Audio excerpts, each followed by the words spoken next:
Mesa de debates. Oferecimento Unimed. Tem Unimed para todo mundo. Agora, plano Unimed para 2 pessoas. Premium FM, sintonizada no seu bom gosto.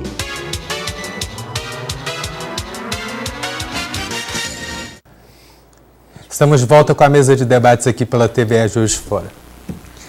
No início desse mês, a CETRA divulgou um balanço das autuações de 2017.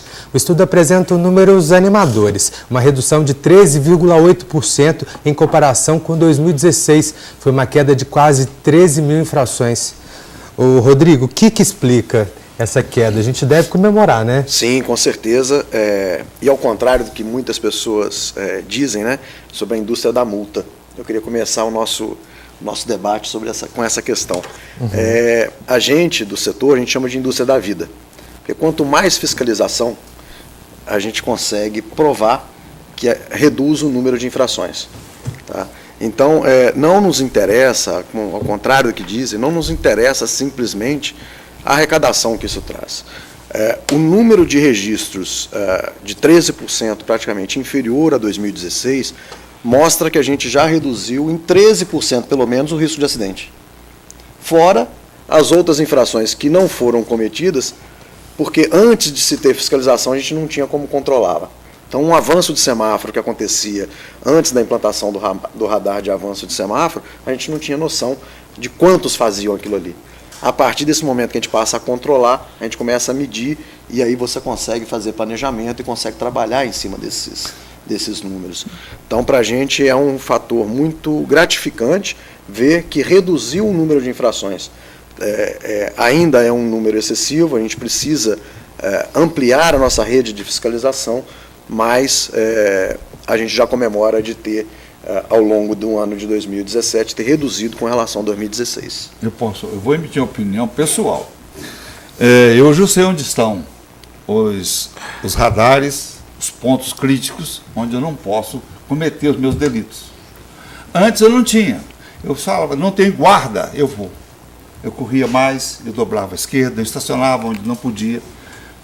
Mas o guarda estava por ali, estava meio que, o guarda que eu digo é o fiscal de trânsito, estava meio oculto, estava meio camuflado. Ele me multava, eu não tinha nem como reclamar, porque estava errado mesmo. Hoje nós sabemos, antes de acontecer, que nós temos um fiscal que chama-se uma máquina, que nos fiscaliza. Isso é interessante, né, Stecker? Porque assim, mais importante do que a severidade da pena é a certeza da punição. Se você tem um radar lá e você sabe que se você passar, né, você vai acabar freando. Isso é interessante porque assim, a partir do momento que você começa a ter isso espalhado pela cidade, as pessoas começam a se policiar e isso vai criando um hábito. Né? Ou seja, eu já não ando mais rápido, não corro tanto, todo mundo vai andando numa velocidade mais lógica. Isso que eu acho interessante, ou seja, isso além da multa, é educação. Né? Eu acho que às vezes a gente vê assim, tem umas velocidades, né, Rodrigo? O pé tá puxando assim, é 60, mas o carro tá 70, a gente tem até freando, é perigoso. Assim, eu vou voltar né? no tempo. Que antes, quando você era autuado com o vigilante do trânsito, o fiscal de trânsito nos abordava, era o caminho para a corrupção. Era o princípio da corrupção. Agora a máquina, a máquina não aceita cafezinho, não aceita conhaque, não aceita cervejinha. E essa redução, Rodrigo, você acha que é assim, é por conta disso, foram instaladas câmeras e os detectores de avanço sinal, né? Você acha que tem mais algum outro fator dentro disso? Sei lá, a crise econômica que reduziu o número de pessoas usando carro, alguma coisa assim, ou é mais as intervenções que vocês fizeram? O fluxo na cidade, praticamente ele está estável. Tá? Ele não teve muita redução, ainda que a gente tenha tido aí uma crise econômica, basta ver também que a venda de combustíveis não reduziu muito. Né? Então a gente tem aí um comportamento do usuário ainda utilizando o transporte individual. Mas o que a gente atribui talvez seja ao aumento da fiscalização. E isso dá para a gente mensurar porque antes da gente começar a autuar com as câmeras de monitoramento, a gente já monitorava e anotava as infrações apenas para estatística. E vários pontos onde eram cometidos, principalmente estacionamento irregular, aquele zebrado que a gente pinta nas esquinas, aquilo é um campo de visão para quem vai atravessar a rua, para quem vai estacionar, para evitar que a pessoa pare na esquina. Aquilo era muito ocupado nos locais onde a gente instalou as câmeras. Hoje não tem mais esse tipo de infração. Porque teve um fato pitoresco, a gente conseguiu pegar, o cidadão botou um bilhete para o outro. Cuidado, a Setra está multando com aquela câmera ali. Então deixou o bilhete para o outro cidadão avisando que a gente estava aplicando as autuações com relação às irregularidades de trânsito. Então, eu acredito que... tem uma frase emblemática, me fugiu aqui agora o nome do autor: o ser humano é bom, mas muito melhor quando vigiado. Então, a gente, quando tem a certeza da punição, como o senhor falou, a pessoa tem ali fica mais atenta, e essa mudança de comportamento, até a questão da faixa de pedestres, né? A gente está conseguindo colocar uma cultura de que o cidadão reduza a velocidade, respeite a faixa de pedestre para o outro cidadão atravessar. Então, acho que é um trabalho de longo prazo, é um trabalho de formiguinha. Todo trabalho de educação, ele não... Isso da faixa de pedestre que você falou é interessantíssimo, porque realmente a cultura está mudando. Está mudando. A gente vê as pessoas parando na faixa, alguém chega, né? Inclusive aquela faixa mais alta, que eu não sei o nome dela, né? Faixa elevada. Faixa elevada. Aí que chama a atenção mesmo, ou seja, as pessoas estão evitando, inclusive, parar em cima da faixa. Mas tinha que ser também para os motoristas de ônibus, tá? Porque o corredor central, você consegue que os automóveis pare o trânsito, você atravessa, mas você vai ultrapassar o corredor central, os ônibus não estão fazendo isso. Eles só param porque é o momento de parar, o sinal vermelho. Se não for, eles passam batido. E é onde acontece a maior parte dos acidentes na Avenida Rio Branco, principalmente. É atropelamento eu por estou fazendo esse alerta porque eu perigoso, vivencio isso. Eu atravesso a avenida, sou idoso. Já é bom para entrar nas estatísticas, ele como um aliado de vocês. Né, Steca? Contamos com o seu apoio lá. Mas é um trabalho, é uma coisa que a gente tem que ir, é um trabalho de formiguinha, né? Todo trabalho de educação, você não consegue reverter o comportamento da noite para o dia. Não é porque a gente colocou uma placa... É lento. Que vai reverter, mas nos dá satisfação, após 5 anos, a gente com algumas campanhas voltadas para o respeito ao pedestre, voltada para o aumento da fiscalização, a gente conseguiu um resultado tão bacana como esse, de 13 mil riscos a menos de acidente na cidade. Muito bom. Essa estatística realmente assim, ela é brilhante, né? Parabéns, Hildro. Obrigado, isso obrigado. Não é uma coisa fácil de se conseguir, não, né? Mas assim, uma coisa que eu acho interessante, de uma forma geral, é esse equilíbrio entre o Estado estar criando uma cultura que na verdade é sempre impositivo, né? Assim, que a força está na mão do Estado, né? Entre aspas, tá? E o Estado está lendo a demanda, a necessidade da população, ou seja, o que o povo está querendo. Às vezes, eu acho que esse equilíbrio ele é muito importante, porque assim, uma lei ou uma medida qualquer do Estado que lê a população, ela vai ser bem recebida. Ela passa a ser adotada imediatamente.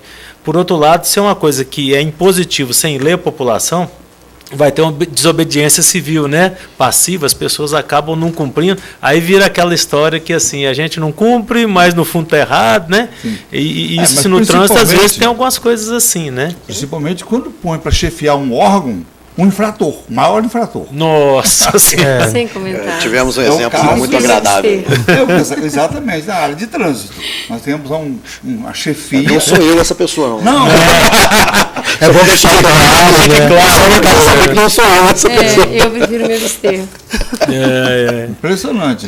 Mas você sabe que a gente vê alguns comentários, né? Outro dia eu estava falando sobre política, indicação, a gente está vendo aí uns que não pode nem tomar posse. Aí estava falando assim que hoje ter pendências em alguns lugares é classificatório, não é eliminatório, não, porque tem muita gente que tem, então não está dando para eliminar mais não, vocês viram? Tem sido um pré-requisito. É um pré-requisito só classificatório, ou seja, não está eliminando mais não, né? É muito triste a gente ter que achar graça dessas coisas, né? Difícil. Mas aí a gente tem esse trabalho, inclusive agora a gente está ampliando o número de câmaras, o prefeito participa de várias reuniões com empresários, com formadores de opinião na cidade, e numa dessas reuniões nos foi pedido para que a gente ampliasse o monitoramento por câmera. E precisava descobrir uma fórmula que não onerasse o cofre público agora, porque a gente não tinha orçamento para isso, e a gente está lançando aqui agora, foi lançado no início do mês de janeiro, uma chamada pública, onde empresas privadas podem patrocinar o ponto de monitoramento, explorar uma publicidade. Não é muito grande o tamanho da placa, mas eu acho que o alcance vai ser muito grande, porque é uma parceria público-privada, onde a empresa, com o seu lado social, ajuda a cidade a fiscalizar melhor o trânsito e dar mais segurança. Isso é muito interessante. Uma empresa que queira, por exemplo, patrocinar um ponto de fiscalização desse, seria mais ou menos qual o investimento? Tem uma ideia? Olha, hoje a gente paga em torno de R$3.000 por mês por ponto fiscalizado. Sim. Tá? O investimento nem é um investimento vultuoso para uma empresa de grande porte. E as câmeras, a instalação como um todo, tem noção do custo? Isso já é incluído.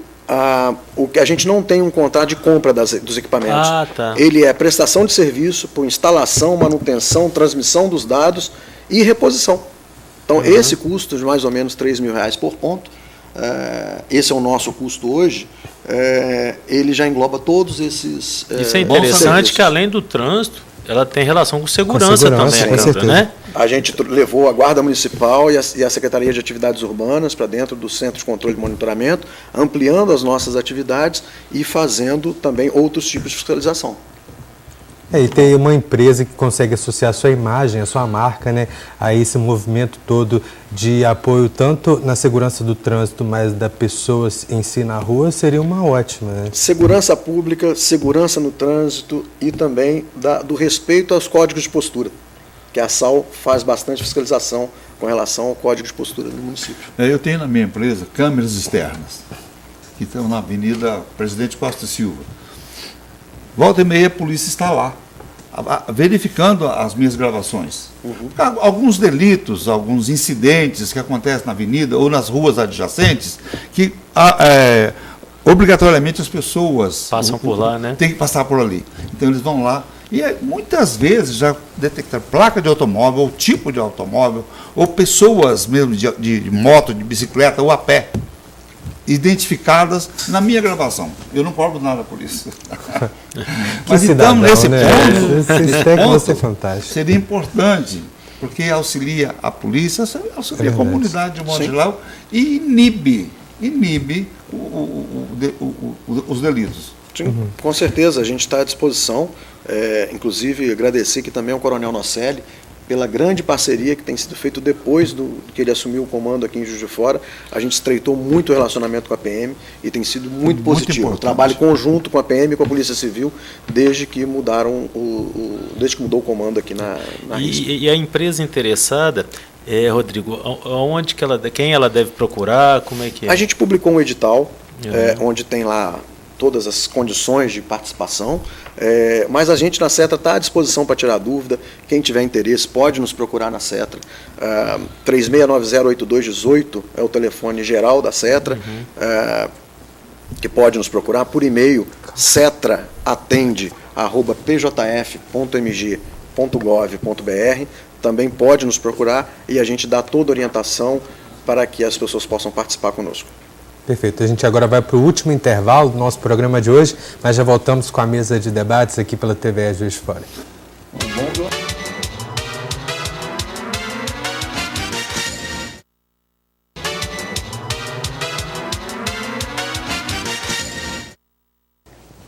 Estamos de volta para o último bloco do nosso programa de hoje. Rodrigo, eu queria entrar num assunto um pouco mais delicado, que já virou até comédia, um grande clássico, né? A forma com que as pessoas se transformam atrás do volante. Eu queria saber se essa é uma realidade mesmo, por que acontece, e a gente vai usar um exemplo para ilustrar bastante de um desenho que ficou bem famoso, né? Que é usado até em palestras, em aulas de autoescola. Roda aí pra gente. O Sr. Walker mora num bairro tranquilo, de pessoas decentes. Ele é o típico homem comum, considerado um bom cidadão e de inteligência razoável. É um homem gentil, amável, pontual e honesto. Bom dia, Sr. Walker. Muito bom dia, Sr. Giff. Lindo dia, não é? O Sr. Walker não machucaria uma mosca, tampouco uma formiga. Ele acredita em viva e deixe viver. O Sr. Walker possui um automóvel e se considera um bom motorista. Mas, quando ele pega no volante, acontece um fenômeno estranho. O Sr. Walker se deixa levar pela forte sensação de poder. Sua personalidade muda completamente. E de repente ele se transforma em um monstro incontrolável, um motorista diabólico. O Sr. Walker é agora o Sr. Wheeler, um motorista. Ei, Griff, olha por onde anda, seu idiota! Não acredito. Olha só o que você fez com meu carro. Quem é que vai pagar por isso agora, hein? Hã? Ei, você pensa que é dono da rua, é? É claro que eu sou o dono da rua. Não é pra isso que eu pago o imposto? Esse desenho é sensacional, cara. E mais impressionante é que ele foi feito aí na década de 50, se não me engano. Se me falha a memória, não sei se é 50 ou 60. O Walt Disney praticamente um vidente, né? de vislumbrar o que aconteceria, porque foi no início aí da era automobilística, com a pujança da era automobilística, e no caso do Brasil principalmente, a indústria automobilística dessa época, e mostra que é uma questão de comportamento. Não, desde o começo a gente vem falando aqui que é a mudança de comportamento do condutor, do pedestre. Hoje o pedestre muito distraído, usando o celular para atravessar a rua, às vezes está olhando para baixo e não percebe se o sinal está aberto ou fechado. Então, o nosso comportamento no trânsito é que deve ser mudado. E esse desenho, tem uma série de desenhos do Walt Disney, é sensacional. Em relação às motocicletas, eu digo assim, o que você interpreta, né, ou vê que poderia ser feito, assim, que hoje a gente vê um tanto de atos que os motociclistas fazem, eles passam correndo no meio dos carros, param onde não pode, invade faixa porque quer sair na frente, né? Tem alguma, assim, algum estudo, alguma busca de tentar regular alguma coisa nisso, ou então harmonizar, pelo menos que seja, né? Carlos, eu acredito muito que isso vai ser do comportamento, né? Só para ter um dado estatístico. Nos últimos 10 anos, o número de motocicletas de fora mais do que dobrou. Então, o que a gente está vendo agora é o reflexo desse crescimento estrondoso, né? Não vou falar absurdo, mas estrondoso do número de motocicletas. Era um veículo que a gente tinha muito associado ao lazer. A moto era... nas décadas passadas era associado ao lazer, vou sair para dar um passeio de moto, e hoje não, é um meio de transporte, inclusive distribuição de mercadorias. Então, o trabalho de conscientização a partir de agora com os motociclistas passa a ser muito mais importante, muito mais relevante. A gente tem lá na Cetra uma ação junto com o sindicato dos motofretistas, onde a gente tem cursos junto no SESC Senat, enfim, para que crie essa conscientização. Eu acho que também a gente conta aí com as autoescolas, os centros de formação de condutores, para que aprimorem ainda mais a conscientização com relação às consequências. Porque o dano de um acidente de moto é gravíssimo. O para-choque da moto é o capacete, né? Isso não tem jeito. Eu comprei uma moto há uns anos atrás, sabe, Steck? E justamente assim, para ter um pouco mais de mobilidade, não ficar tão parado. E eu comprei até uma moto, eu falei assim, eu vou comprar uma moto grande justamente para não correr na tentação de ficar fazendo zigue-zague com a moto. E no final das contas eu acabei vendendo a moto com medo de motociclista. Porque eles passavam tão tirando fininho de mim que eu falei assim, não é possível, tem alguma coisa errada. Um fato até bastante normal, que com o tempo a pessoa vai adquirindo muita habilidade no trânsito com a moto. Ele passa a ser atrevido e agressivo. Isso mesmo. Concorda comigo? É isso mesmo. A habilidade, acho que dá a ele uma autoridade de ser mais atrevido. E perde o medo também, né? E depois de você perde o medo, passa a ser agressivo. Então esse é o grande problema que nós somos de cultural, a pessoa não tem limites. Antigamente, com esses atrevidos, esses agressivos, tinha o neurocirurgião fazia um chamado lobotomia. Só aquela calminha, entendeu? É a solução para esses caras. Nossa. A gente ainda está trabalhando num método um pouco mais conservador. Mas tem muito recurso para usar, né? Os recursos conservadores ainda são mais adequados para que a gente confia no ser humano. Ótimo, muito bem. Ô, Rodrigo, a gente já comemorou aqui a queda, né, nas infrações, só que no ranking o tipo de infração não variou, né? Você poderia falar quais são ainda as infrações mais comuns e qual seria a punição para elas? Sim, a gente tem aí o excesso de velocidade, continua sendo um dos maiores desrespeitos, é o primeiro colocado, não é uma exclusividade nossa aqui de Juiz de Fora, mas, enfim, ainda é o desrespeito que a gente mais verifica em todos os processos. Estacionamento irregular, a gente está conseguindo melhorar a nossa capacidade de fiscalização através das câmeras e também com ações específicas em pontos críticos.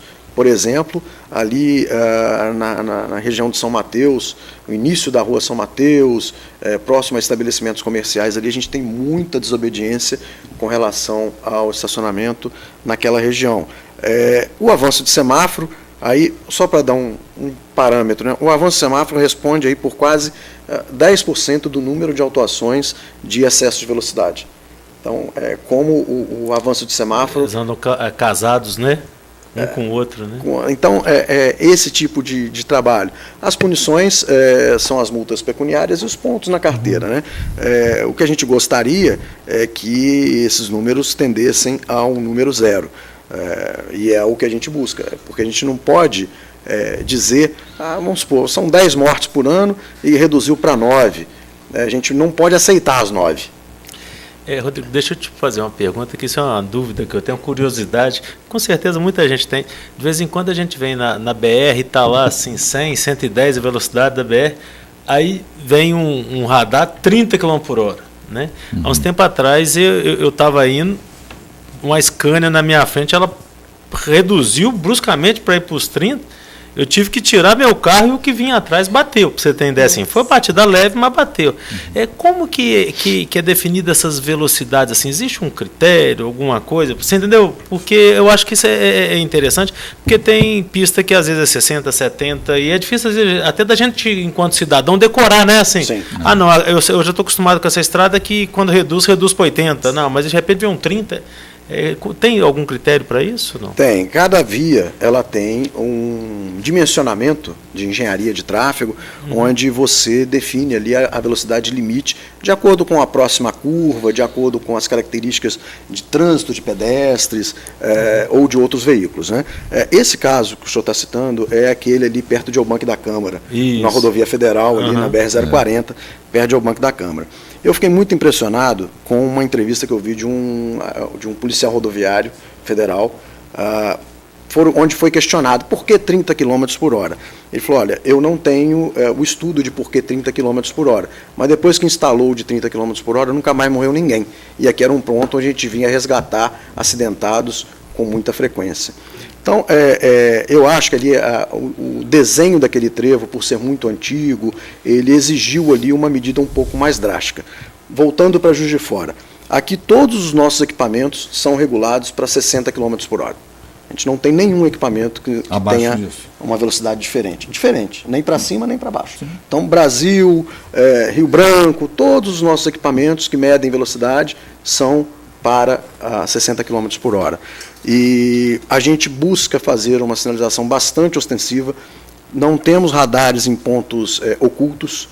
Todos estão bem sinalizados, de acordo com o que manda o Código de Trânsito Brasileiro, e também uma lei municipal que exige, que ela é até um pouco mais ampla do que o Código, a gente observa as duas, apesar de a gente dever só observar a lei federal. Mas como tem uma lei municipal também, a gente amplia essa sinalização, informando com antecedência, tendo placas de referência. Não temos um radar aqui que seja escondido do cidadão, porque a gente quer mostrar que precisa reduzir a velocidade e aumentar a segurança, e não efetuar o auto de infração.